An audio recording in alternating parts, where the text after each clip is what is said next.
Buenas tardes, mi nombre es Andrés Mesmer, soy el decano académico del Seminario Teológico de Sevilla y hoy vuestro seminario me ha invitado a exponer sobre un libro que acaba de publicarse que se llama La inerrancia bíblica, ensayo sistemático, exegético e histórico.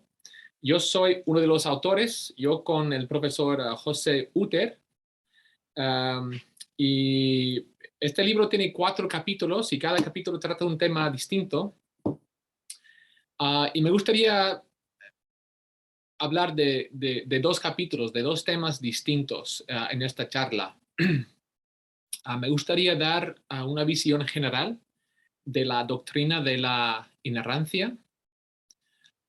Y número 2, me gustaría compartir algunas citas de la Iglesia patrística sobre la inerrancia. Así que primero la Biblia y luego la tradición patrística. Y para los que no saben a qué se refiere esa palabra o la etiqueta patrística, me refiero a la iglesia de los primeros 5 siglos, los padres de la iglesia, ¿no? La iglesia patrística. Así que Biblia y, um, y la tradición, um, la iglesia patrística. Ok. Vamos a comenzar entonces. La iglesia, perdón, la inerrancia bíblica. ¿Qué dice la Biblia de su propia inerrancia? Y perdón, la errata ahí, de su propia inerrancia. ¿Y qué dijo la iglesia primitiva al respecto?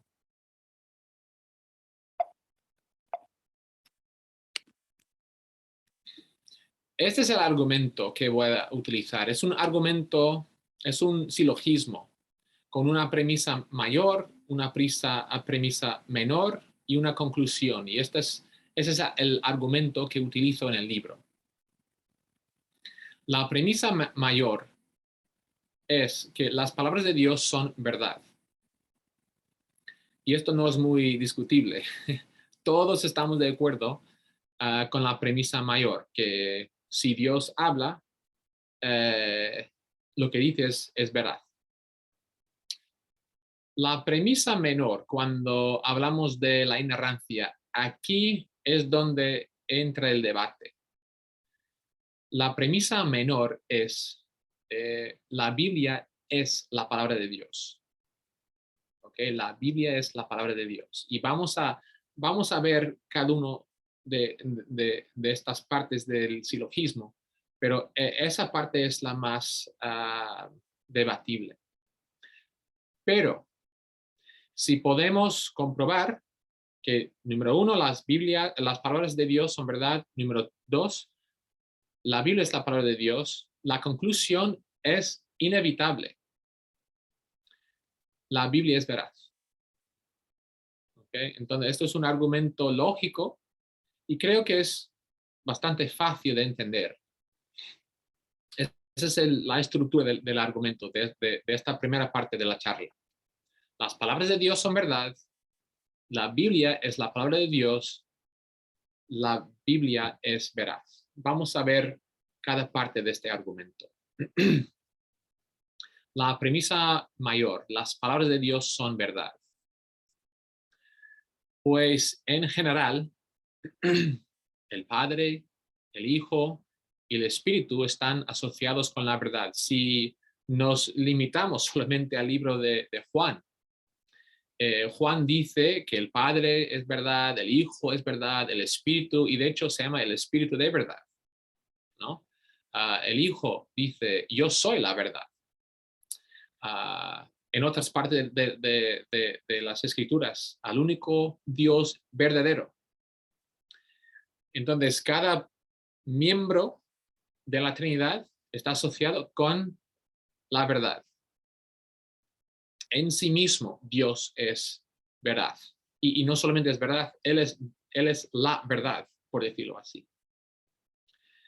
Pero más específicamente, no solamente, digamos, su carácter, su ser es verdad, sino específicamente sus palabras son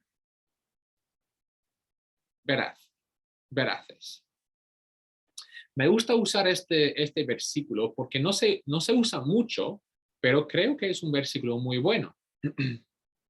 Dice en Proverbios capítulo 30, versículo 5, toda palabra de Dios es limpia. Y cada parte de esta frase es importante. Número 1, toda. ¿Ves? Este versículo no limita las palabras de Dios a algunas palabras, no dice algunas palabras de Dios son limpias. No dice las palabras de Dios cuando hable de la fe, la doctrina, la ética, son limpias. No, toda palabra de Dios es limpia. Número 2, toda palabra de Dios es limpia. Vamos a ver que hay un debate al entender la inspiración, si la Biblia es inspirada verbalmente, es decir, las propias palabras son inspiradas, o simplemente las ideas en sí. Las palabras no son inspiradas, pero las ideas sí. Pues aquí dice que toda palabra de Dios es limpia. Esto hace énfasis en las propias palabras. Y número 3, toda palabra de Dios es limpia. ¿Okay? Esta palabra se suele usar en el contexto de refinar oro y plata y da la idea de pureza, que las palabras de Dios no están asociadas con impureza, con defectos. Entonces, toda palabra de Dios es limpia. Y claro, podemos hablar de muchos otros versículos, pero como tenemos poco tiempo, os estoy dando unos ejemplos de que la propia Biblia dice que las palabras de Dios son veraces. Así que aquí tenemos la premisa mayor. Las palabras de Dios son verdad. Okay, esta no es la parte controversial del debate. Todos, creo, eh, estamos de acuerdo con esto. Pero aquí es donde entra el debate. Todos estamos de acuerdo que las palabras de Dios son verdad, pero ¿es cierto que la Biblia es la palabra de Dios? Ese es el debate. Y me gustaría argumentar que sí. Por ejemplo, la propia Biblia testifica que viene de Dios. Y lo vemos en varias maneras. Y de nuevo, hay mucho más que esto, pero estos son algunos ejemplos. Por ejemplo, los 10 mandamientos. Los 10 mandamientos son únicos en toda la escritura porque dicen que vienen del dedo de Dios. Es decir, los 10 mandamientos fueron escritos con la propia mano de Dios. O sea, no hay intermediario. O sea, viene directamente de Dios. Es Dios mismo quien los escribió. Obviamente, esta parte de la Biblia viene de Dios. Ni usó profeta. Pero hablando de profetas, este texto de Números 22:38 es un texto interesante. Ahora, este texto viene de Balaam. Balaam era falso profeta, es decir, no era fiel a Dios en el sentido de eh, formar parte de Israel. Pero incluso con esta limitación de no formar parte de Israel, él, como profeta de Dios, es lo que él dijo. En Números 22:38, ¿podré ahora decir alguna cosa? La palabra que Dios ponga en mi boca, esa hablaré. ¿Okay? Entonces, sé que esto fue dicho por un falso profeta, pero si incluso si un falso profeta tuvo que decir la palabra que Dios había puesto en su boca, cuanto más un profeta verdadero. Ellos también podrían haber dicho esto: la palabra que Dios ponga en mi boca, esa hablaré. Y una vez más, el énfasis en la palabra.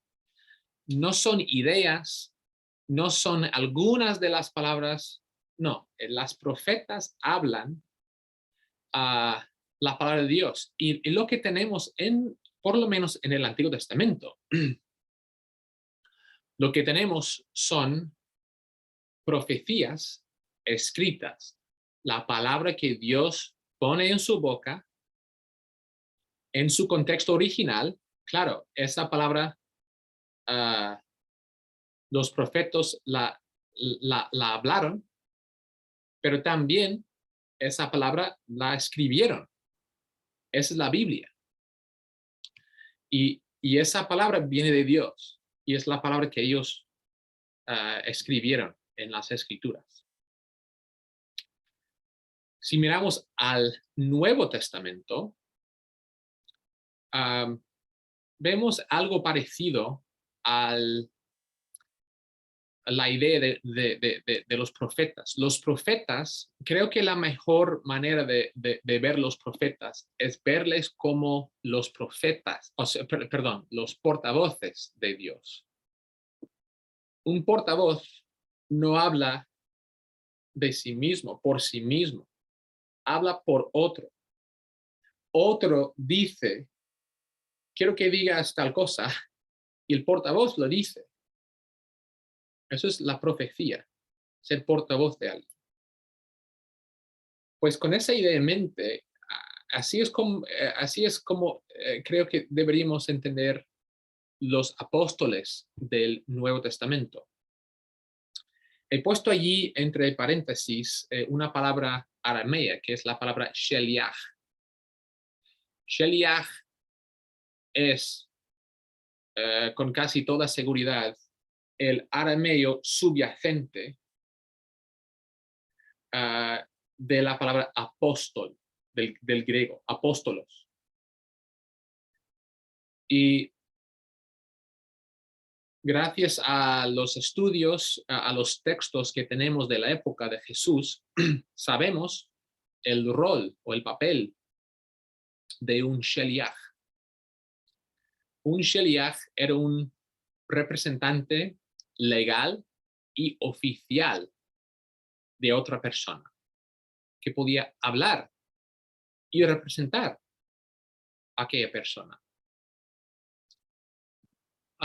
Una persona enviada, por ejemplo, un mensajero enviado por un rey, por ejemplo, sería un sheliach. Y esa persona habla por el rey. La persona no puede decir lo que le dé la gana, tiene que decir lo que el rey quiere que le diga. Es un enviado, es un sheliach, es un apóstol. Y si lo vemos en esta manera, los escritos que tenemos de los apóstoles del Nuevo Testamento son muy parecidos a los escritos que tenemos de los profetas del Antiguo Testamento. Ellos no están hablando por sí mismos. Ellos no están escribiendo lo que se les ocurre en el momento. Ellos están representando al Señor. Ellos han sido enviados por Dios para representarle. Y como Pablo dice en 1 Corintios 7, yo tengo el Espíritu del Señor.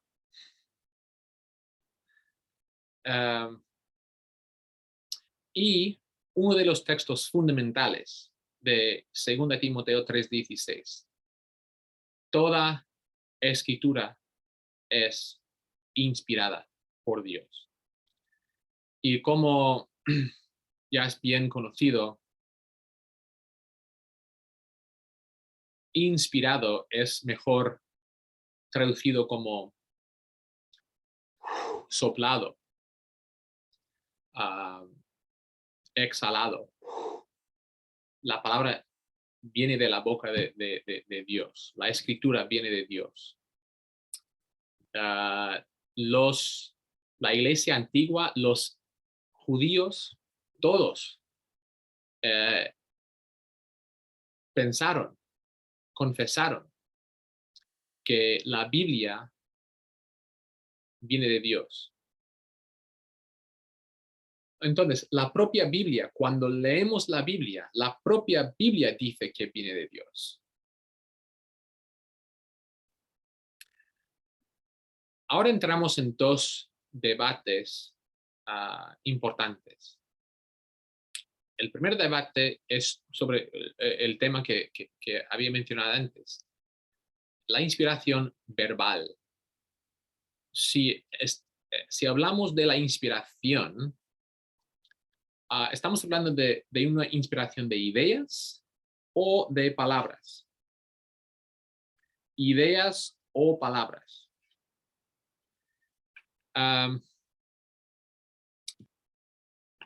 Y cuando leemos el Nuevo Testamento, vemos un énfasis en las palabras. En Mateo 5:18 habla no solamente de las palabras, sino de partes de palabras. Cada iota, cada tilde tienen que cumplirse. Y vemos este fenómeno por ejemplo, en el Nuevo Testamento. Os quiero dar solamente un ejemplo de esto. Y esto es solamente un ejemplo. Si queréis más, podéis comprar el libro. Creo que está a buen precio.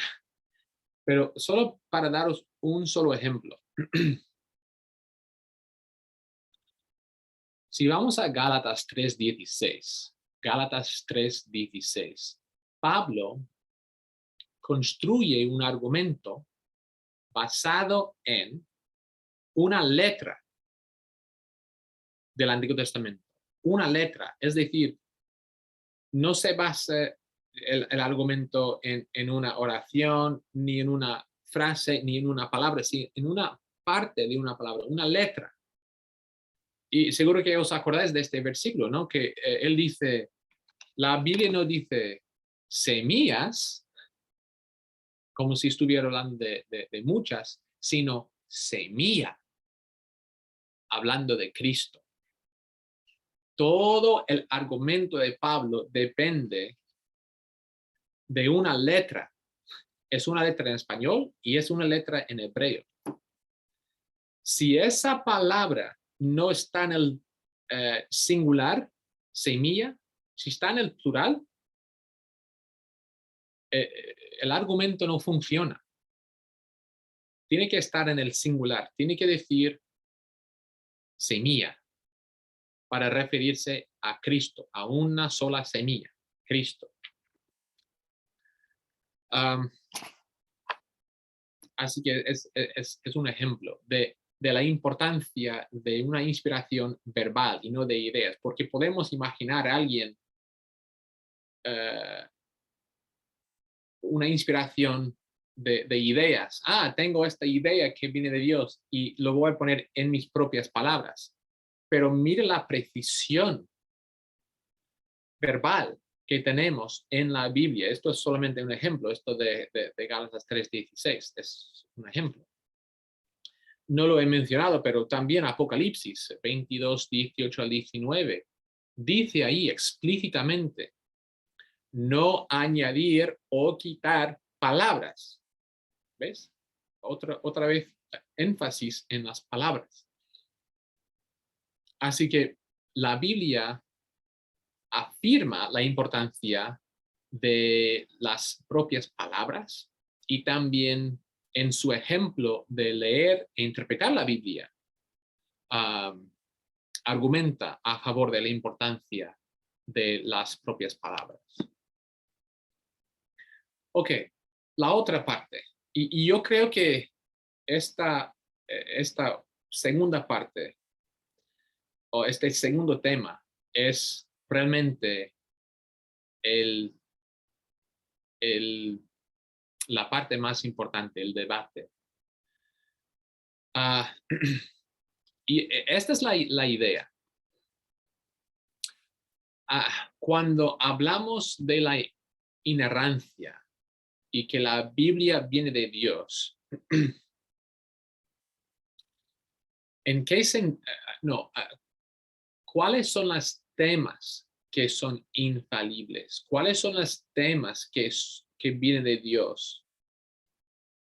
Todos los temas, o sea, cada tema que trata la Biblia es inerrante. Gente como yo dice que sí. Otros dicen, bueno, las partes de la Biblia que hablan de la fe, la práctica, la ética, eso sí viene de Dios. Y por tanto es inerrante. Pero las partes que hablan de, por ejemplo, la historia, la ciencia, cualquier tema no relacionado íntimamente con la doctrina, con la práctica, con la ética, pues eso no es inerrante, no necesariamente inerrante. Eso sí que puede errar. Ahora, confieso que tengo empatía por gente así, porque claro, esto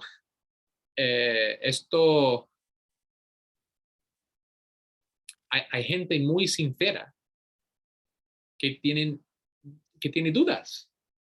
Y a veces es difícil cuadrar lo que dice la ciencia, la historia, etcétera, con lo que dice la Biblia. Es difícil. Así que no deberíamos estar enfadados o airados con gente así, porque muchas veces, no siempre, pero muchas veces, los cristianos que niegan esto, por lo menos en mi experiencia, lo hacen de buena voluntad, o sea, no quieren ser malos cristianos, no quieren destruir la fe, tienen luchas, ¿no? Pero dicho esto, creo que la propia Biblia afirma la importancia de la plenitud de la inspiración, la plenitud de la inerrancia. Solo para daros un ejemplo, Juan 3, 12 dice lo siguiente. Jesús está hablando y él dice, si os he dicho cosas terrenales y no crees, ¿ves? Cosas terrenales. En este contexto está hablando del tiempo o algo así. Si os he dicho cosas terrenales y no crees, ¿cómo creeréis si os digo las celestiales? ¿Ves? Si, ok, cosas terrenales, cosas celestiales, ¿ok? Si Dios no es fiable, cuando hable de estos temas, historia, ciencia, etcétera, ¿cómo será creíble cuando hable de cosas espirituales? O sea, podemos ver, observar, comprobar estas cosas, las cosas celestiales no. Entonces, si podemos ver, Dios, eso no es correcto. ¿Cómo podemos fiarnos de Él cuando hable de la ética, la salvación, la fe? O sea, Jesucristo no nos permite decir, pues cosas de historia, ciencia, etcétera, pues la Biblia puede errar, pero no, las cosas espirituales no, es fiable. No, Cristo lo dice al revés. Si si Dios, yo, Cristo, Dios, si no soy fiable aquí, no me vas a creer en estos temas. Ah, ok, pues hay más, pero por falta de tiempo. Ah, premisa mayor, las palabras de Dios son veraz. Premisa menor, la Biblia viene de Dios. Si estas dos premisas son correctas, la conclusión es inevitable. Y es la conclusión, la Biblia es veraz. Ahora, hay que matizar. ¿Qué queremos decir con esto? Número uno, la Biblia es veraz en sus autógrafos originales. ¿Ok? No estoy aquí para hablar de la crítica textual, pero acabamos de publicar un libro sobre la crítica textual. Yo soy el editor, una introducción a la crítica textual de la Biblia. Esto habla de los manuscritos, varias metodologías de la crítica textual, la historia de la crítica textual, Antiguo Testamento, Nuevo Testamento, variantes, etcétera, etcétera, etcétera. Así que si alguien está interesado, puede leer más. Pero en sus autógrafos originales, Dios inspiró el profeta o el apóstol. No inspiró a los escribas. Claro, un escriba puede cometer un error cuando está copiando un manuscrito.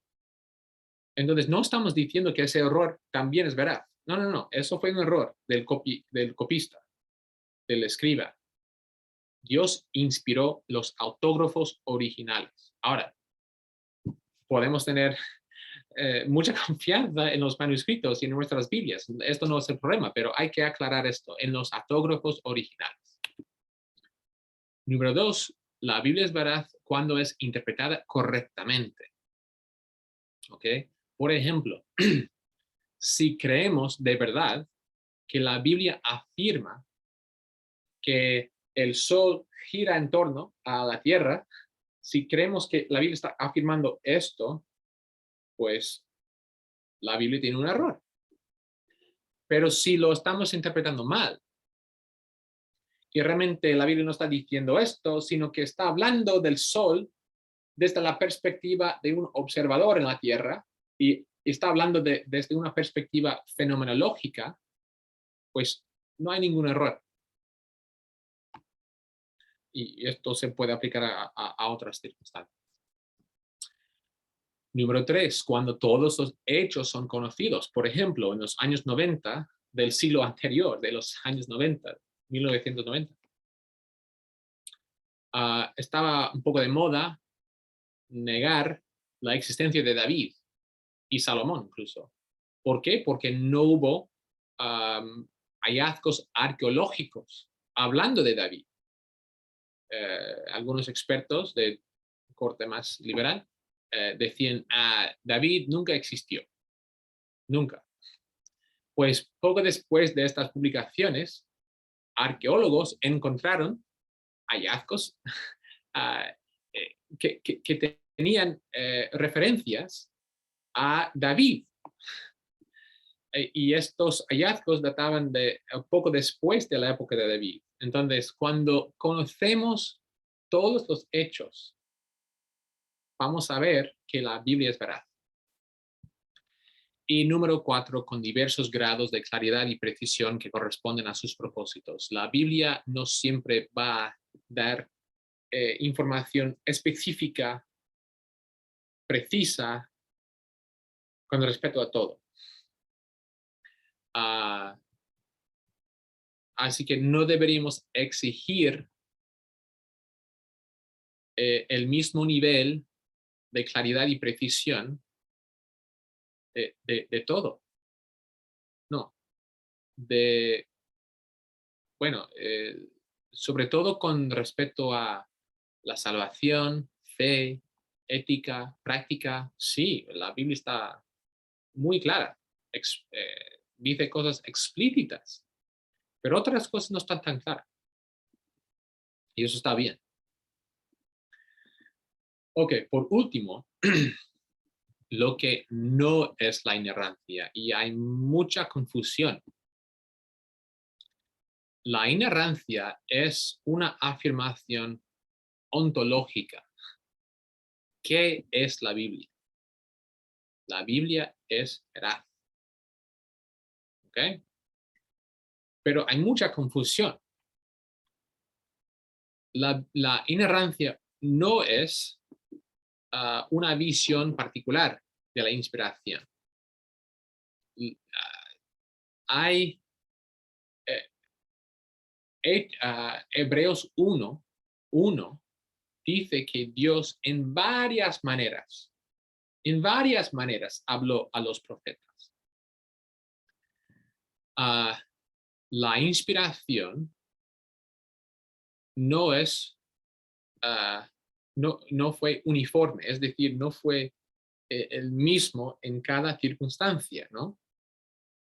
A veces tenemos lo que parece ser como una experiencia extática, que incluso el propio profeta no entiende perfectamente lo que está pasando.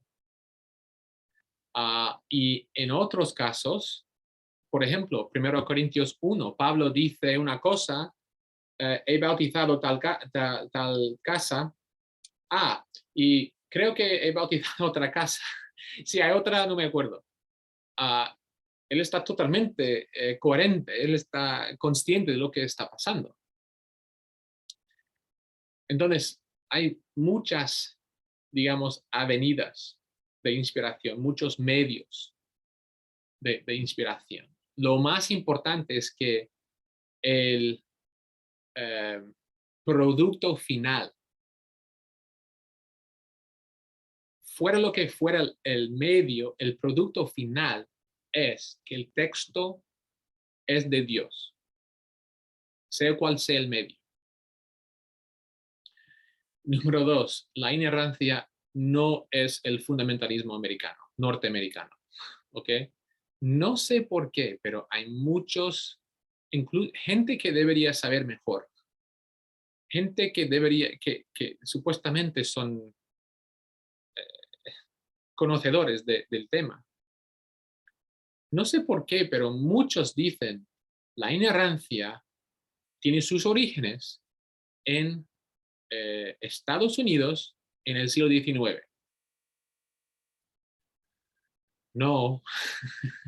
Y de hecho, vamos a ver las citas patrísticas en unos minutos. Y es la postura de la Iglesia.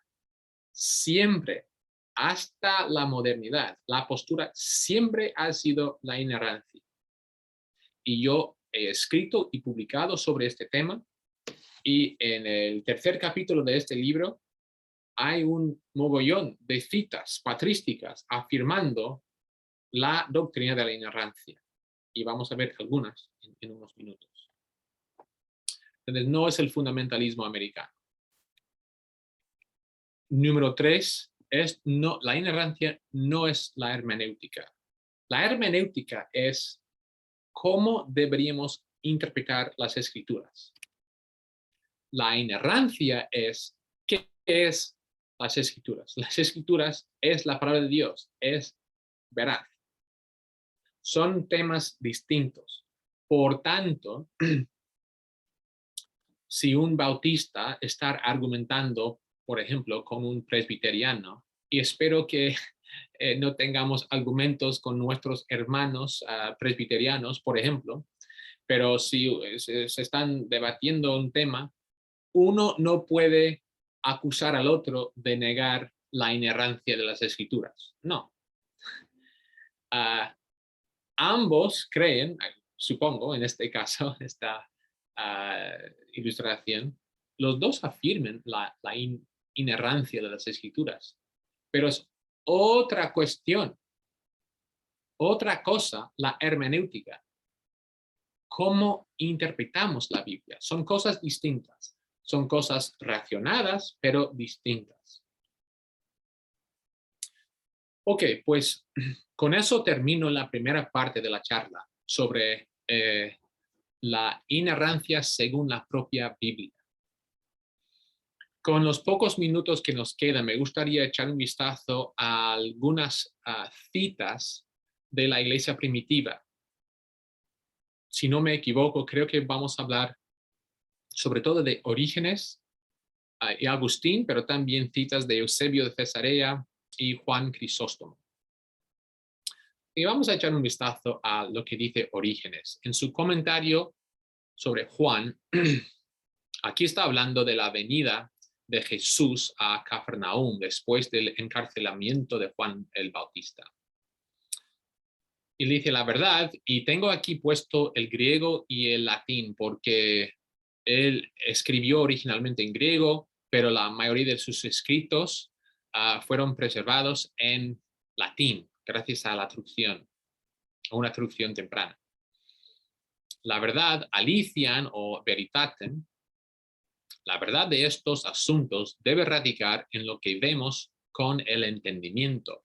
Si no se resuelven las discrepancias, ¿ves? Si no se resuelven diafonías o disonancia, si no se resuelven estas discrepancias entre los evangelios, deberíamos dejar de confiar en que los evangelios sean verdaderos y estén escritos por el Espíritu Santo, o que sean relatos dignos de ser creídos, ya que ambas características pertenecen a la Escritura. ¿Ves? Ahora, él sí que va a resolver las discrepancias, pero él dice, si hay conflictos en la Biblia, si hay diafonía, discrepancia, no deberíamos confiar en las Escrituras. Y él dice, no, sí que hay concordancia, hay unidad, se pueden resolver estos problemas. Eusebio, eso es Eusebio de Cesarea. En su preparación para el Evangelio dice, por ello es posible contar, como ya se ha dicho, con infinidad de demostraciones razonadas, sabias, lúcidas, obras de autores recientes escritas en defensa de nuestro pensamiento junto con no pocos y laboriosos comentarios sobre las sagradas y divinas escrituras. Tasierás que en Theos Grafas. Esto es bueno, ok, no hay tiempo, pero que demuestran con todo rigor, y esto es la parte importante, con todo rigor la inerrancia e infalibilidad de quienes nos anunciaron desde el principio la verdad de nuestra religión. Aquí tenemos que él está escribiendo a inicios del siglo IV las palabras que usamos hoy día. Inerrancia, absebdes, no mentira, pseudes, sin mentira, e infalibilidad, a diaptoton. Esto es el lenguaje que usamos hoy día, y aquí lo encontramos en Eusebio.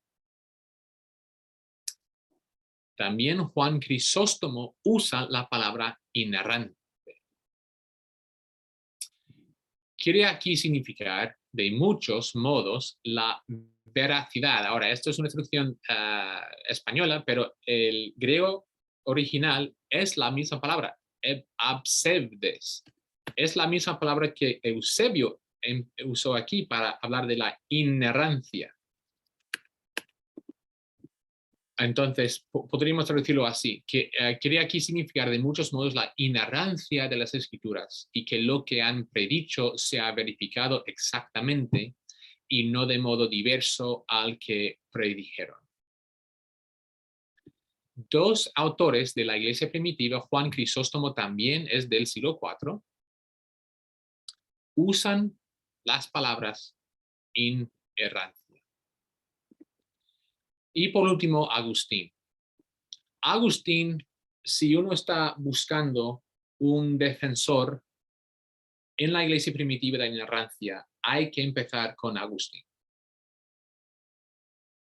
Él lo que dice aquí en su epístola 28 y luego 82 son los mejores textos, pero por todos lados en sus escritos está defendiendo la veracidad de las escrituras.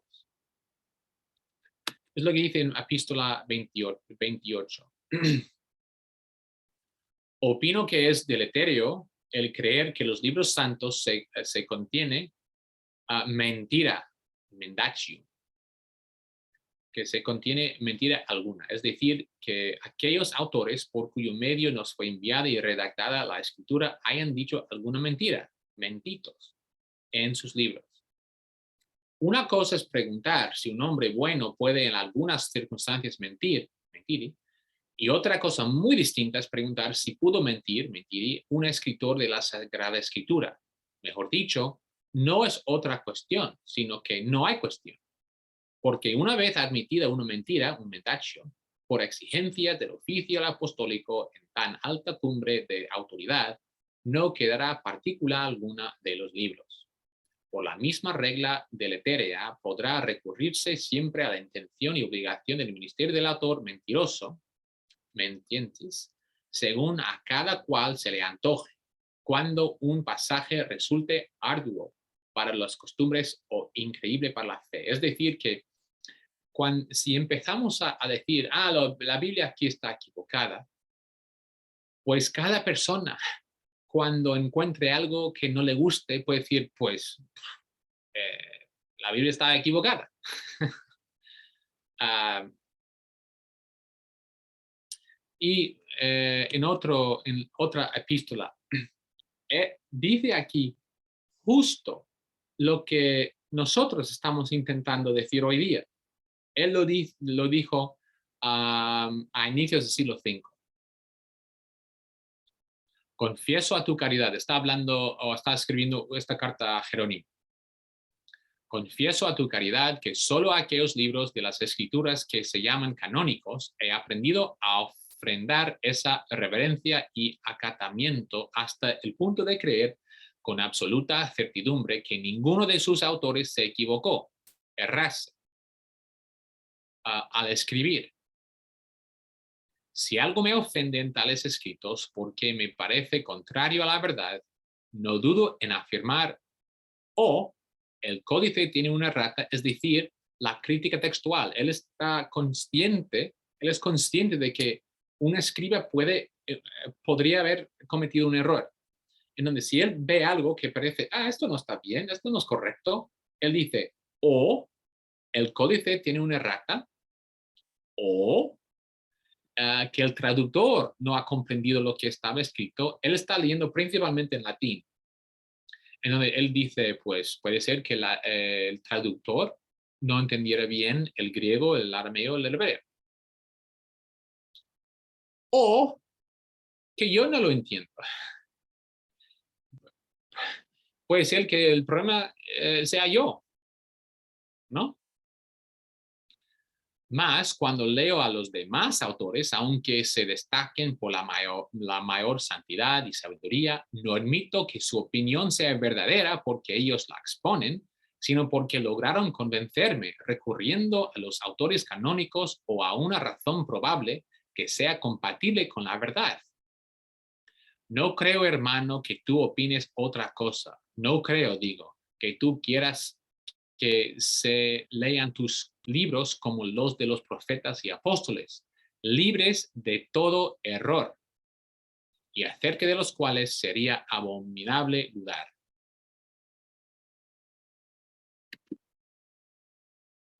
Ok, en resumen, y hay muchos textos de la iglesia primitiva en el libro. Número 1, creyeron que los Antiguo y Nuevo Testamentos fueron inspirados por Dios. Afirmaron que la Biblia no se contradice,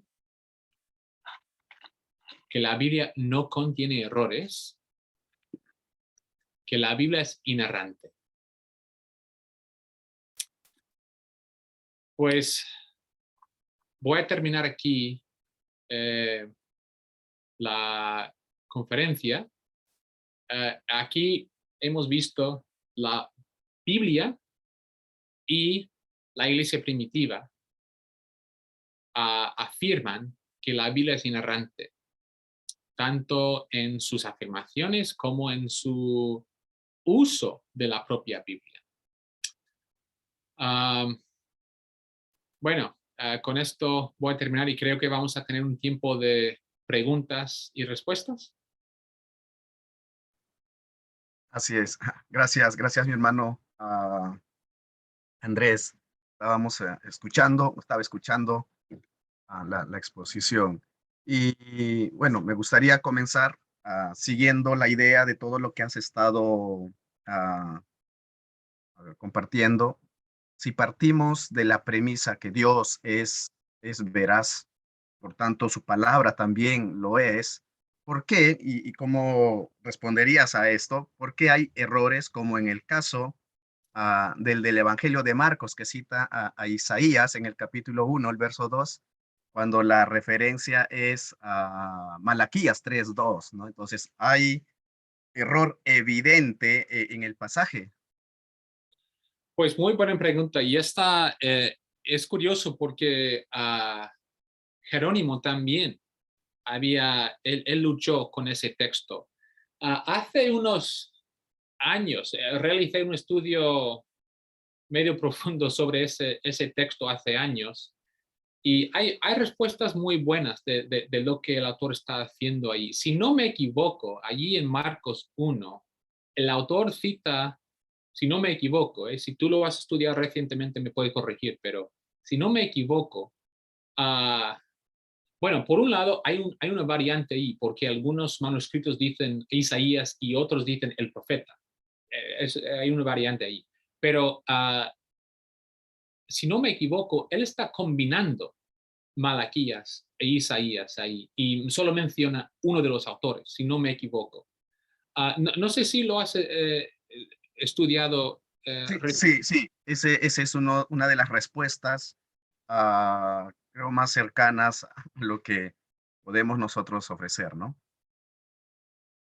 Ya, pues no sé si tienen más que decir. Si lo has estudiado recientemente, tú puedes aportar también lo que has estudiado, pero eso fue, la respuesta de Jerónimo fue un poco diferente, pero creo que si recuerdo bien, la mejor explicación que he leído es que está combinando algunos textos y solo cita el autor de uno, porque, y esto era muy habitual en aquel entonces, combinar textos y todo el mundo sabía lo que estaba pasando, todo el mundo sabía. Es como combinar, no lo sé, hoy día muchas veces citamos letras de canciones o de películas, ¿no?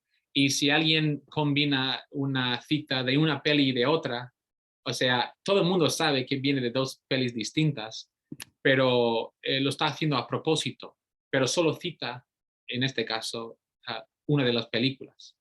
Esto no es un error, todos sabemos lo que está pasando, pero por el bien de la conversación, por el bien del caso, lo que sea, solo menciona uno. Esto no es fuera de lo habitual, esto no es un error. Ujú, sí. Ah, ¿Y cómo nace? Quisiéramos escucharte también. Bueno, hay información sobre esto, pero nos gustaría que nos ayudes resumiendo cómo nace los argumentos o los ataques hacia la veracidad de la escritura, ¿no? Y cómo ves tú esto en un futuro. Buena pregunta. Pues creo que nace por varios motivos. Históricamente hablando, algunas dudas, empezamos a ver algunas, no quiero decir dudas porque no eran dudas, pero digamos la gente reflexionándose sobre este tema en el siglo XVI, XVII un poco, gente como Baruch Spinoza, siglo XVII, pero gente luchando con estos temas, por ejemplo, justo lo que ese caso de acabas de mencionar, Marcos 1, ¿qué está pasando aquí?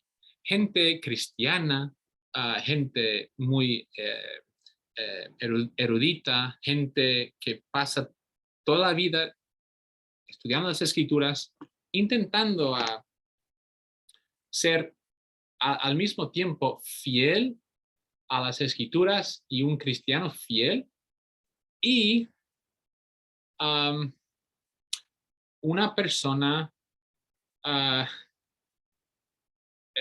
lógica, e intentar cuadrar estas cosas que a veces son difíciles de cuadrar. Algunas personas son así y por varios motivos algunos llegan a la conclusión, pues no puedo fiar del todo de la Biblia. Otros llegan a la conclusión porque explícitamente y abiertamente quieren atacar al cristianismo y la Biblia por varios temas. Quizás sean agnósticos, ateos, quizás sean de otra religión. Ellos quieren atacar la Biblia. Entonces es un gama de grises, digamos, desde gente piadosa, cristiana, luchando y desde nuestra perspectiva llegando a una conclusión equivocada, hasta gente que quiere atacar las escrituras y el cristianismo y toda idea de Dios. Y en el futuro del debate, yo diría que, bueno, ya llevamos 200 o 300 años debatiendo este tema. No sé si va a parar con este libro. No sé si este libro va a ser la palabra definitiva. Lo dudo. Pero, y de hecho, yo diría, por lo menos en el mundo de habla hispana, sería al revés. O sea, no soy profeta, no puedo predecir nada, pero diría al revés. ¿Por qué? Porque este es el primer libro escrito sobre el tema. Sí, claro, hay capítulos en algunos libros, hay cosas en blogs y en Twitter y tal, pero este es el primer libro en español escrito sobre el tema y es la primera vez que gente está leyendo este tema. Y esto va a dar a luz a debate, a diálogo, a conferencias, a respuestas. O sea, seguro que un académico en el mundo de habla hispana va a escribir un libro diciendo, no, la Biblia sí que tiene errores y aquí hay un mogollón de ejemplos.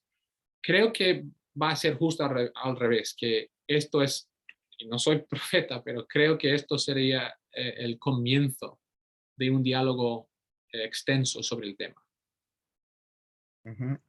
Excelente, excelente. Y bueno, lo bueno de esto es que ese libro está escrito en español, no es traducción del inglés o del alemán.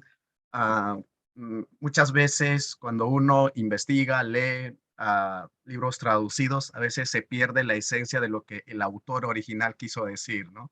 Pero en este Yeah. caso tenemos todo lo que han ustedes querido transmitir por medio de esto, lo podemos entender tal cual, ¿no?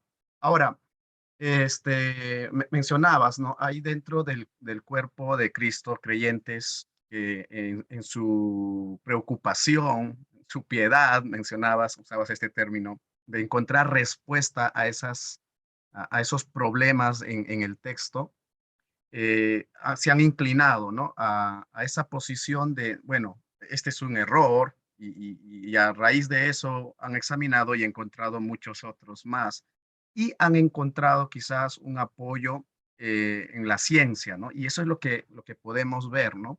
Por ejemplo, hay eventos históricos que son interpretados de manera tradicional o literal y que no cuadran con la ciencia moderna. Podríamos mencionar el diluvio, el éxodo, el caso de Jonás, ¿no? Y supuestamente todo esto es evidencia para asumir que la Biblia contiene errores, ¿no? Y que todo esto no se debe de interpretar de manera literal, sino que es un mensaje, es una metáfora quizás, ¿no? Que está usando el autor con la intención de darnos una enseñanza reflexiva.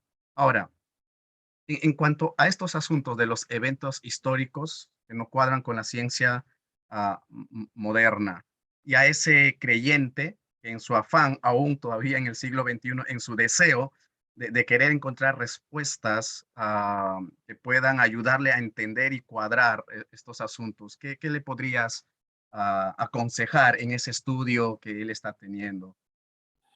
Buena pregunta.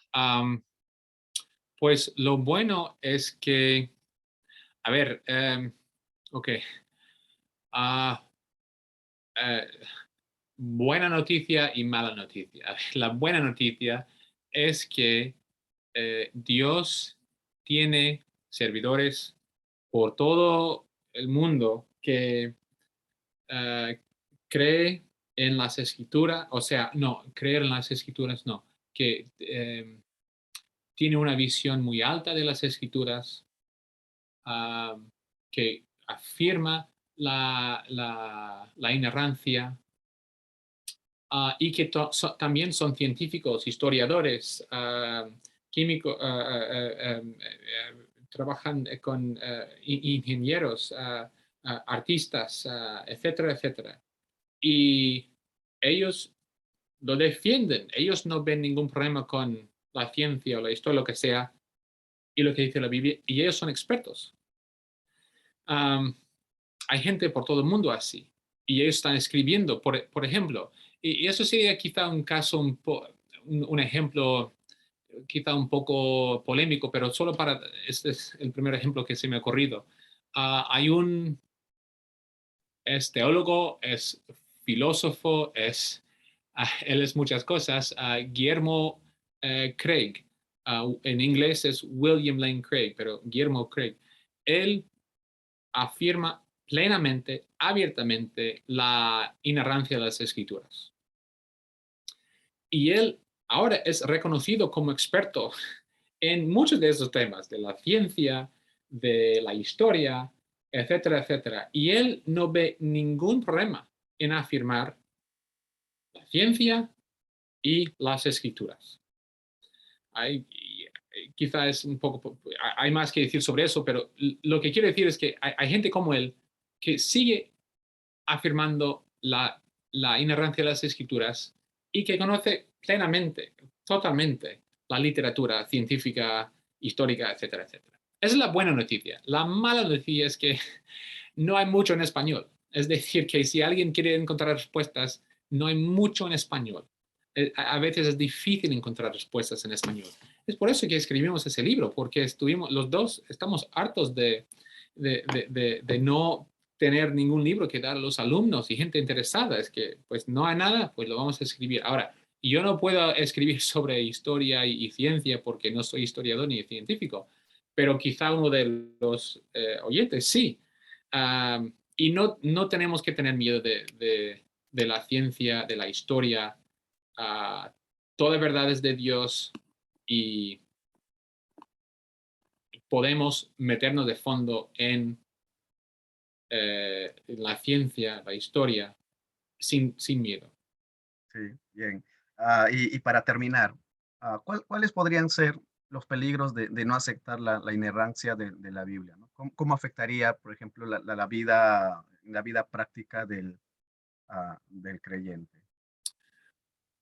Pues creo que en una de esas citas, la primera respuesta que se me ocurre, en una de esas las citas de Agustín, cuando alguien encuentre algo que no le gusta y le puede decir, eso es un error. Y la persona no, la persona, esto es eh, digamos, esto es el tema principal. Digamos que esto es nosotros y es la Biblia. ¿Ok? La Biblia, ¿está la Biblia por encima de nosotros y manda a nosotros o estamos nosotros por encima de la Biblia y mandamos? Esas es las dos posturas fundamentales en este tema. ¿Soy yo inerrante o es la Biblia inerrante? Y si yo soy inerrante, yo puedo tachar cualquier parte de la Biblia que no me guste. Y si lo hago, Dios no me va a hablar, no me va a cambiar, Él no va a quitar mi pecado y llenarme con su vida, Él no va a renovar mi mente. Porque si veo algo que no me gusta, pues es un error y lo tacho, lo descarto y ya está. Pero si la Biblia es inerrante y si Dios está hablando a través de su Biblia a mí, pues yo soy errante. O sea, él me tiene que corregir, él me tiene que cambiar. Y así que yo creo que lo que dijo Agustín es muy apropiado para esa pregunta. Muy bien, gracias, hermano Andrés, por haberte dado el tiempo de poder compartir eso con nosotros. Saludos por allá a nuestros hermanos que también están estudiando y aprendiendo en el seminario teológico de Sevilla y esperamos volver a tenerle en otro momento por aquí también con nosotros. Genial, muchas gracias, un placer. Listo.